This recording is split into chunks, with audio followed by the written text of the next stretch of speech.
우리 다 같이 나눌 하나님의 말씀은 창세기 19장 23절부터 38절까지 말씀 되겠습니다.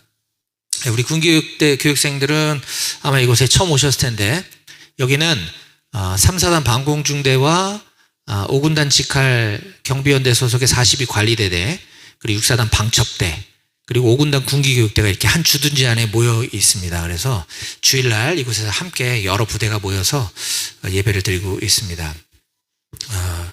우리 교육생들 중에는 교회 다니다가 입대한 사람이 있으면 한번 손 한번 들어볼까요? 한 명밖에, 두 명? 네, 다 그러면 군에서 처음 교회 왔군요. 예, 너무너무 잘 왔습니다. 여러분들 너무너무 환영하고요. 이곳에서뿐만 아니라 이제 여러분들 자대로 복귀해서도 계속해서 신앙생활 이어갔으면 좋겠다 하는 바람이 있습니다. 그리고 우리 방공중대는 또 진지에서 내려와가지고 오랜만에 왔어요. 그죠? 예, 희윤이도 오랜만에 보고, 예, 잘 왔습니다. 우리 42대대도 환영합니다. 우리는 지난 몇 주 동안 우리 예수님 태어나신 절기를 맞이해서 예수님 탄생에 대한 의미와 이런 부분들 우리가 좀 새기는 그런 말씀을 나눴었고, 지난주에는 신년 첫 주일 예배로 우리가 하나님의 놀라운 계획과 사랑에 대한 스토리, 굿뉴스라고 하는 설교 말씀을 함께 나누었었습니다. 그 이전에 우리가 창세기 1장 1절부터 쭉 순서대로 성경을 이어서 설교해 오고 있었는데요.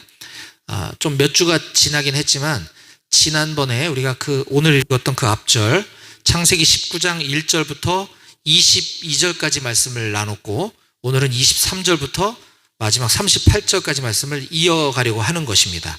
자, 그러면 스토리가 연결이 이어져야 되기 때문에 복습 차원에서 그 앞에 나와 있는 창세기 19장 1절에서 22절, 우리가 한 달 전쯤에 나눴던 이 말씀은 어떤 내용이었나 잠깐 짚고 넘어가면, 그때 우리는 이 말씀을 통해서 여호와의 자비로 인해 라는 제목으로 함께 말씀을 나눴습니다. 여호와의 자비로 인해.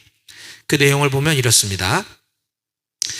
하나님과 함께, 하나님은 저 하늘에 계신 분이시죠. 하나님을 수행해서 두 천사가 함께 이 땅에 내려와서 아브라함을 만납니다. 그래서 뭔가 많은 대화를 나누고, 이 하나님은 아브라함에게 붙들려서 좀 더 나눌 얘기를 나누시고, 그 수행비서 두 천사는 어디론가 떠나게 되죠. 그 두 천사가 간 곳이 어디 있냐 하면 아브라함의 조카인 롯이라고 하는 사람 이름이에요. 롯이 살고 있는 소돔 지역으로 가게 됩니다. 두 천사가. 자, 성경 펼치고 계시니까 1절 한번 보면 제가 읽어드릴게요. 1절입니다. 19장. 저녁 때에 그 두 천사가, 하나님 수행비서예요. 두 천사가 소돔에 이르니 마침 롯이 소돔 성문에 앉아 있다가 그들을 보고 일어나 영접하고 땅에 엎드려 절하며 라고 기록하고 있습니다. 자, 이렇게 자기에게 찾아온 손님, 그 두 천사를 맞아들여서 식사와 손님으로 이제 인식하고 있는 상태죠. 지금 식사와 잠자리를 제공하려고 하는 그 롯의 집으로 원근 각지에서, 전국에서 수많은 남녀노소의 사람들이 몰려오게 됩니다. 그 이유는 롯의 집에 찾아온 이 손님들과 상관하겠다라고 기록하고 있습니다. 자, 5절 보니까요. 롯을 부르고 그에게 이르되 오늘 밤에 네게 온 사람들이 어디 있느냐? 이끌어내라. 우리가 그들을 상관하리라 라고 기록하고 있습니다. 이 상관이라는 말은 동성연애를 하겠다는 뜻입니다. 동성연애. 그러니까 이 천사가 아마 남자의 모습으로 보여줬던 것 같아요. 성폭행하겠다라는 겁니다. 이처럼 얼마나 이 도시가 타락했는지를 여실히 보여주는 장면이죠. 어느 집에 낯선 곳에서 어떤 손님이 찾아왔는데 전국 팔도에서 다 몰려들어가지고 저 손님 이끌어내라. 우리가 동성연애하겠다, 성폭행하겠다라고 지금 얘기하는 겁니다. 이에 대해서 롯이 제시한 그 대처 방법은 더 황당한 게, 자기의 두 딸을 자기가 딸이 둘이 있는데, 결혼 안 한 딸이 둘이 있는데 내 딸을 내줄 테니까 우리 집에 찾아온 손님은 건들지 말고 자기 딸들을 욕보이라 라고 합니다. 자, 8절 봅니다. 내게 남자를 가까이 하지 아니한 두 딸이 있노라. 청하건대 내가 그들을 너희에게로 이끌어 내리니 너희 눈에 좋을 대로 그들에게 행하고 이 사람들은 내 집에 들어왔은즉 이 사람들에게는 아무 일도 저지르지 말라. 이게 말이 되는 얘기입니까, 여러분? 세상에 이런 부모가 어디 있나요? 그죠? 말도 안 되는 상황이 지금 벌어지고 있습니다. 이 장면을 볼 때 이 소돔 지역의 이 문화가, 이 죄악이 얼마나 극심했는지를 아주 여실히 보여주는 단편적인 이야기입니다. 하나님을 수용해서 내려와서 롯이 있는 그 소돔 지역으로 두 천사가 찾아갔던 그 방문 목적은 이 소돔과 고모라라는 지역의 죄악이 너무 심하다는 얘기를 들었는데 한번 그 사실관계를 파악해 봐야 되겠다라고 해서 천사가 그곳을 찾아간 겁니다. 그 이야기가 18장 20절에서 22절에 기록되어 있어요. 근데 지금 두 천사가 그 상황을 지금 확인한 거죠. 충분히 목격했습니다. 자, 그럼 이제 어떻게 해야 될까요? 하나님께서는 이제 그 죄악이 너무 심한 곳, 도저히 가만 내버려 둘 수 없는 곳, 이 소돔을 심판하시기로 작정하십니다. 자, 19장 13절입니다. 그들에 대한 부르짖음이 여호와 앞에 크므로 여호와께서 이곳을 멸하시려고 우리를 보내셨나니 우리가 멸하리라. 네, 이제 결심이 있으셨습니다. 그 이야기를 전해 들은 롯은 지금 자기 아내와 두 딸들과 그리고 아까 그 내주겠다고 했던 그 두 딸들, 심지어 그 딸들과 결혼할 예비 사위까지 같이 있었어요. 근데 딸들을 지금 내어주겠다고 아까 했던 상황인 거예요. 그런데 이 하나님께서 이 소돔 지역을 멸하시겠다라고 한다라고 하는 이야기를 전하자 이 예비 사위들은 그 예비 장인의 이야기를 농담으로 받아들입니다.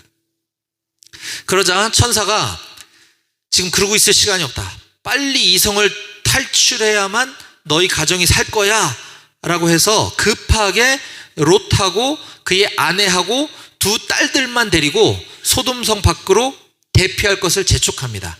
이 예비 사위들은 글러먹었어요. 이미 하나님 말씀이 전해졌는데 농담이라고 지금 하고 있는 거예요. 그러니까 쟤들 냅두고 빨리 너희 가족들이라도 대피해라 라고 재촉합니다. 그러자 롯이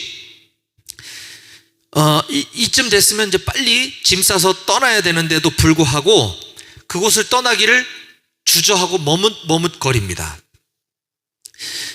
거기에 더해서 천사들 보고 그렇게 안 하면 안 돼요? 그렇게 하지 않았으면 좋겠는데요?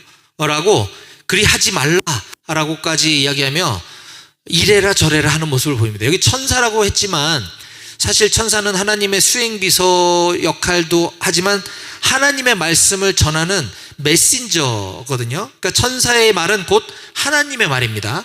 그런데 지금 이 롯은 천사들에게 그리 마옵소서라고, 그렇게 하지 마세요 라고 하나님께 이래라 저래라 하는 겁니다. 한마디로 두 예비 사이와 별반 차이 없는 모습을 보이는 거죠. 하나님 말씀에 얼른 순종했어야만 했음에도 불구하고 순종하기를 머뭇거렸을 뿐만 아니라 자기가 스스로 하나님이 되어서 하나님 말씀에 반박하며 자기가 하나님께 이렇게 하세요 저렇게 하세요 이렇게 하지 마세요 라고 하는 아주 불손한 모습을 보입니다. 한마디로 불신앙적인 태도를 보이는 거죠. 믿음이 없는 사람의 모습을 보여주고 있습니다. 자, 이럴 때 하나님 마음은 어떠셨을까요? 내가 지를 살리려고 지금 이 바쁜 와중에 이렇게까지 했는데 내가 지 삼촌인 아브라함하고 한 약속이 있어서 내가 이놈의 자식 내가 구해주려고 했는데 이 자식 저 말하는 거 보소. 저거 안 되겠다 라고 하셨을까요? 하나님은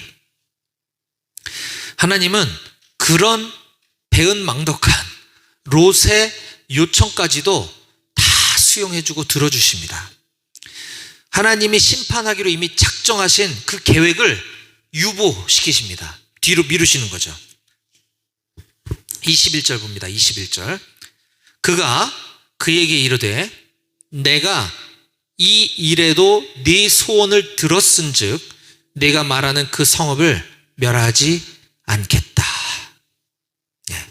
이 장면을 통해서 우리가 반드시 깨달아야 될 교훈이 몇 가지 있는데요. 롯의 아까 나왔던 두 예비 사위들처럼 우리도 지금 하나님의 말씀을 보고 있고 듣고 있지만 하나님의 말씀을 가볍게 여겼던 경우는 없었는지 우리 자신을 한번 돌아보아야만 합니다. 또한 하나님은 자비하셔서 이 소돔성의 죄악 가운데서도 하나님이 이미 선택하신, 이미 작정하신 그 롯과 그의 가족들을 구원하시기 위해 피할 길을 열어주신다라고 하는 사실을 우리가 반드시 알아야 합니다. 그런데 롯은 자기가 그 소돔 지역에 가서 거기서 이루어 놓은 재산, 부와 명예, 이런 자기가 지금까지 살아오면서 이룩해 놓은 그 성과들을 포기하고 떠나기가 아까워서 하나님의 심판이 임할 것이라고 하는 그 말씀을 듣고도 머뭇거리며 순종하지 못하는 모습을 보였습니다. 그럼에도 불구하고 그러한 롯을 향한, 이걸 좀 더 나아가서 보면 우리 자신의 모습과 닮았다고 볼 수 있겠죠? 이러한 우리를 향한 하나님의 약속과 하나님의 은혜는 항상 변함이 없으시다 라고 하는 사실도 우리가 잊지 말아야 할 것입니다. 그리고 하나님의 말씀이 아니라 자기 뜻대로, 자기가 판단하고 자기가 정한 방법대로 행동하겠다고 하는 그런 롯을 위해서까지도 하나님은 심판을 뒤로 미루고 유보해 주시는 분이시다 라고 하는 사실을 꼭 기억했으면 좋겠습니다. 자, 그런데 성경에 나와 있는 롯의 모습이 우리 자신의 모습이 아닌지 한번 우리 자신을 롯에게서 발견했으면 좋겠습니다. 자, 그런데 이때 임한 심판은 오늘 우리가 이어서 볼 장면에서 이제 심판이 임하게 되는데, 오늘을 살아가고 있는 롯과 너무 닮은 우리들에게는 아직 심판의 때가 오지 않았다라고 하는 사실도 우리가 알아야 합니다. 그렇다면 롯에게 그러하셨던 것처럼 우리를 향한 하나님의 심판의 때도 우리가 아직 믿음이 갖춰지지 않았기 때문에, 또 우리 주변에 아직 한 번도 이 예수님에 대해서, 구원받는 방법에 대해서 들어보지 못한 사람들을 위해서 하나님은 심판을 유보하고 계시다, 현재 진행형이다 라고 하는 사실도 우리가 반드시 알아야만 할 것입니다. 하나님의 심판의 때는 예수님께서 약속하신 것처럼 다시 오실 때, 예수님은 다시 오십니다. 아멘. 예, 다시 오실 때 그 예수님이 반드시 믿는 사람과 믿지 않는 사람을 심판하실 것이다 라고 하는 사실을 꼭 기억하시기 바랍니다. 자, 그런 하나님 아버지의 자비하심을 기억하는 우리 모두가 되었으면 좋겠고요. 자, 이제 오늘 이어지는 본문 말씀인 창세기 19장 23절에서 38절 말씀을 가지고 저는 오늘 구원받은 이후에 라고 하는 제목으로 하나님께서 오늘 우리에게 주신 말씀을 함께 나누기 원합니다. 오늘 설교 말씀의 제목이 앞에 띄어져 있는데 함께 소리내어 읽어볼까요? 시작. 구원받은 이후에. 다시 한번 시작. 구원받은 이후에. 예. 자, 오늘 본문은 이제 하나님께서 그렇게 유보하고 뒤로 미루셨던 그 심판이 드디어 소돔성에 임하는 장면입니다. 자, 하나님께서 불과 유황을 가지고 심판하셨어요. 노아의 시대에는 물로 심판하셨는데 지금은 불과 유황을 비처럼 내리게 하셔서 소돔과 고모라 지역 완전히 멸하십니다. 자, 그런데 안타깝게 롯은 이때 자기 아내를 잃게 됩니다. 왜냐하면 롯의 아내가 하나님의 말씀에 불순종했기 때문이에요. 하나님이 이 불심판을 내리시기 전에 19장 17절에서 이렇게 말씀하셨던 적이 있습니다. 그 사람들이 그들을 밖으로 이끌어낸 후에 이르되 도망하여 생명을 보존하라. 돌아보거나 들에 머물지 말고, 돌아보거나 들에 머물지 말고 산으로 도망하여 멸망함을 면하라 라고 말씀하셨는데, 롯의 아내는 이때 뒤를 돌아보고 말았습니다. 네, 하나님 말씀에 순종하지 않은 죄, 그 이유는 소돔 지역에 쌓아놓은 저 부와 재산과 명예들 너무 아까워서 세상에 미련이 남은 거죠. 하나님 구원하시고 계시고 하나님 부르시는데 자꾸 예전의 모습을 돌아보고 있는 것이죠. 그 결과가 어떠했는지 보겠습니다. 26절입니다. 아마 이 장면을 여러분들이 영화나 만화 이런 데서 아마 보셨을 수도 있는데요. 롯의 아내는 뒤를 돌아보았으므로 소금 기둥이 되었더라. 소금 기둥이 되었다는 건 뭡니까? 죽은 거죠. 죽은 거예요. 심판받은 겁니다. 롯은 아내를 잃어버렸습니다. 이렇게 안타까운 일이 생겼음에도 불구하고 하나님께서는 아브라함과의 언약을 기억하셔서 롯은 구원을 해주십니다. 심판 가운데 롯의 상태와 상관없이 하나님의 일방적인 은혜로 롯은 구원을 받게 된 것입니다. 29절 봅니다. 같이 읽어볼까요? 29절입니다. 시작. 하나님이 그 지역의 성을 멸하실 때, 곧 롯이 거주하는 성을 엎으실 때에 하나님이 아브라함을 생각하사 롯을 그 엎으시는 중에서 내보내셨더라. 아멘. 하나님이 아브라함을 생각하사 롯을 그 엎으시는 중에 내보내주셨다, 구원해주셨다 라고 기록하고 있습니다. 이처럼 우리를 향한 하나님의 구원 계획도 조금도 의심하지 말고 구원에 대한 하나님께서 나를 구원하셨다, 나를 구원하실 것이다 라고 하는 확신과 믿음을 가지는 우리 모두가 되시기를 축복합니다. 아멘. 예. 자, 그럼 이제 이렇게 하나님의 일방적인 은혜로 하나님께서 친히 약속하신 그 구원의 약속을 하나님께서 스스로 지키시기 위해 그렇게 구원을 해주셨다라고 하면 그 구원받은 롯은 그 이후의 삶이 어떠해야 하겠습니까? 한번 생각해 보세요. 그렇게 롯이 잘나서가 아니에요. 하나님이 그냥 일방적으로 롯을 그렇게 구원해 주셨으면 그 은혜에 감격해서 롯은 앞으로 어떻게 살아가야 하겠습니까? 말하지 않아도 너무 당연하죠. 네. 롯은 당연히 하나님 앞에 자주 나와서 자기를 구원해 주신 하나님을 찬양하고 하나님을 경배하고 하나님을 예배하며 하나님과의 그 친밀한 사랑의 관계를 더 깊이 가졌어야 마땅하지 않겠습니까, 여러분? 그렇죠? 하나님의 예수 그리스도의 충성된 제자의 삶을 살아가야 마땅한 것입니다. 그런데 롯의 그 다음 행보가 어떠했는지 한번 보겠습니다. 30절입니다. 롯이 소알에 거주하기를 두려워하여 두 딸과 함께 소알에서 나와, 자, 롯은 이제 아내를 잃었고 예비 사위들은 농담으로 여기서 그냥 두고 왔고 심판 당했겠죠. 이제 남은 건 롯과 두 딸들밖에 안 남았어요. 두 딸들과 함께 소알 지역에서 나와 산에 올라가 거주하되 그 두 딸과 함께 굴에 거주하였더니, 이게 무슨 말입니까, 여러분? 롯은 하나님의 심판과 그 구원의 은혜 앞에서 감격해하며 감사하며 하나님을 경배하며 살아간 것이 아니라 오히려 두려움에 사로잡혔다라고 기록하고 있습니다. 구원의 확신이 없는 거죠. 얼마나 두려웠는지 산에 올라가 굴 속에 들어가서 하나님을 오히려 피해서 거기에 거주하며 살기로 작정을 하고 있습니다. 이렇게 믿음 없는 롯에게 어떤 일이 벌어지는가 봅니다. 31절 32절입니다.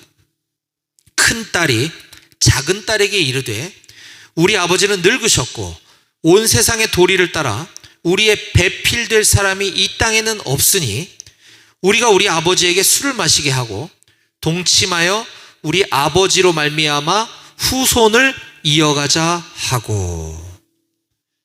그리고 이제 그 다음 절에 보면 이 두 딸들은 이렇게 자기들이 계획한 이 폐륜적 행동을 실천에 옮기고 마는 것을 볼 수가 있습니다. 하나님은 인류 최초의 인간인 아담의 갈빗뼈를 취해서 하와라고 하는 사람을 만드신 분이셔요. 하나님이 못할 일이 없으신 분이신데도 불구하고 그 사실을 자자손손 그 이야기를 들어왔었음에도 불구하고 이 두 딸들은 하나님을 믿지 않고 자기들의 생각대로, 자기들의 소견에 오른 대로 이런 말도 안 되는 폐륜적인 행동을 저지르는 것을 우리가 볼 수 있습니다. 이 두 딸들의 이런 행동은 그들이 소돔성 지역에 오래 살면서 하나님의 말씀은 온데간데 사라져버리고 그 죄악 가득한 소돔성의 그 타락한 문화가 이미 그 두 딸들의 인식을 지배하고 있었던 거예요. 찾을 수 있는 방법이라고는 그런 것밖에 없었던 거죠. 오늘 말씀을 제가 정리해 드리겠습니다. 롯은 하나님의 일방적인 은혜와 하나님의 구원 계획에 의해 구원을 받았다고 말씀드렸습니다. 그러나 그렇게 구원받은 롯의 구원받은 이후의 삶은 전혀 하나님 앞에 바르지도 아름답지도 못한 삶을 살았음을 우리가 볼 수 있었습니다. 사랑하는 여러분, 저와 여러분들도, 우리 모두도 예수 그리스도를 구주로 삼아 믿음으로 이미 구원받은 줄 믿습니다. 아멘. 예, 이미 구원받으신 분들만 아멘 하시기 바랍니다. 아멘. 예. 자, 그럼 구원받은 이후에 저와 여러분들의 삶은 어떻습니까? 하나님과 날마다 점점 더 가까워지고 계시나요? 꼭 그렇게 해야만 하는 것입니다. 예, 많은 분들이 그렇게 살아가고 계실 줄로 믿습니다. 그런데 아직 나의 옛 모습들, 나의 옛 자아들, 과거 소돔 지역에 살았던 롯 말고 나의 과거의 삶의 습관들, 나의 과거의 삶의 문화에 익숙해져 있는 모습이 아직 남아 있다면 이 시간 하나님 앞에 돌이키는 시간이 되기를 간절히 원합니다. 롯의 두 딸들처럼 하나님의 계획과는 전혀 상관없이 내 생각과 내 방식대로 문제를 해결하려고 하는 모습이 나에게 아직 남아있다면 하나님 앞에 나 자신을 내어드리시기를 간절히 소망합니다. 하나님 말씀에 온전한 순종으로 주님이 원하시고 주님이 기뻐하시는 참 제자로 살아가는 우리 모두가 되시길 주님의 이름으로 간절히 축원드립니다. 아멘. 기도하시겠습니다.